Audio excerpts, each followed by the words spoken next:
चला तर आज बनवूया जिताड्याचा रस्सा। हा बघा, आज मी इथे जिताड्याचा रस्सा बनवलेला आहे।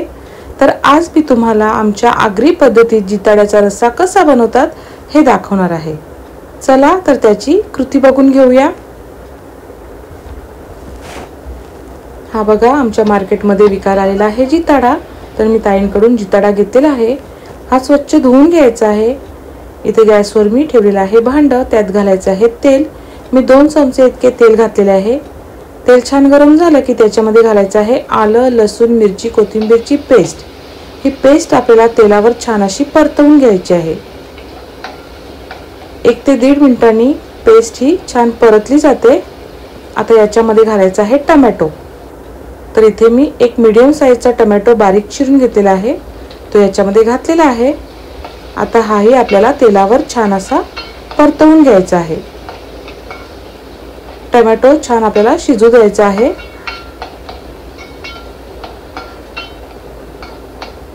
आता 1.5 मिनिटांनी टोमॅटो छान शिजला जातो। याच्यामध्ये घालायचा आहे पाव चमचा हळद आणि इथे मी 2 चमचे आगरी मसाला घालत आहे। तुम्ही तुमच्या घरात जेवणासाठी जो मसाला वापरता तो वापरू शकता आणि मसाले तुम्ही तुमच्या टेस्ट अकॉर्डिंग कमी जास्त करू शकता। आता मसाले तेलामध्ये छान असं परतवून घ्यायचं आहे। मसाल्यांचा छान घमघमाट सुटला की याच्यामध्ये घालायचे आहेत आपल्याला जिताड्याच्या तुकड्या। आता ह्या सर्व तुकड्या ह्या मसाल्यामध्ये घालायच्या आहेत।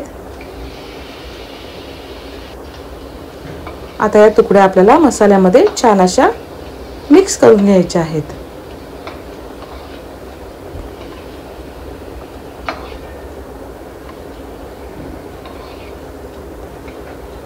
आता हे सर्व मस्त मिक्स झालेलं आहे। गॅस मंद ठेवायचा आहे। आता याच्यावर झाकण देऊन ठेवायचं आहे। 1 ते 1.5 मिनिटांनी मी झाकण काढलेलं आहे। या तुकड्या आपल्याला हलवून घ्यायचे आहेत। अगदी हलक्या हाताने या तुकड्या आपल्याला हलवून घ्यायच्या आहेत। आता याच्यामध्ये घालायचं आहे पाणी। तुम्हाला जितका रस्सा पाहिजे तितकं तुम्ही याच्यामध्ये पाणी घालायचं आहे।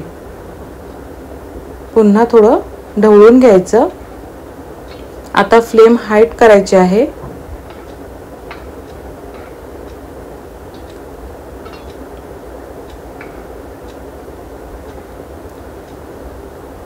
आता रश्श्याला छान उकळी आलेली आहे। याच्यामध्ये घालायचं आहे चवीनुसार मीठ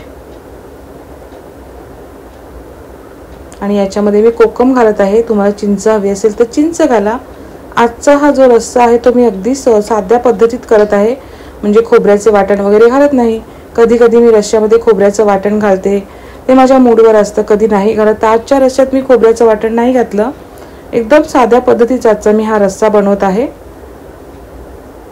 तर 10 मिनिटं मंद आचेवर मी हे शिजून घेतलं होतं। 10 मिनिटांनंतर झाकण काढलेलं आहे।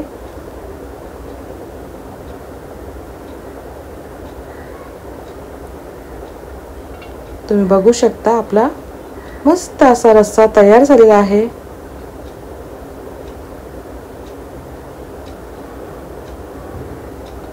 आणि 10 मिनिटांनी आपली मच्छी ही छान अशी शिजली गेलेली आहे।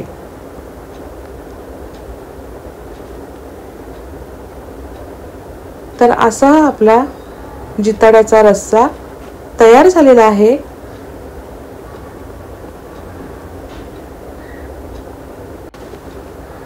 या बघा, या जिताड्याचे तुकडे किती मस्त दिसत आहेत। चला तर मी आता माझं जेवण वाढून घेते। गरमागरम भात, त्याच्यावर जिताड्याचा रस्सा आणि मस्त अशा जिताड्याच्या तुकड्या। तर तुम्हाला माझी आजची जिताड्याच्या रस्स्याची रेसिपी कशी वाटली?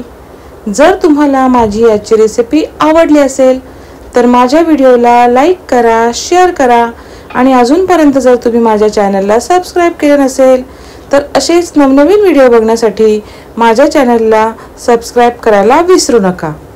धन्यवाद।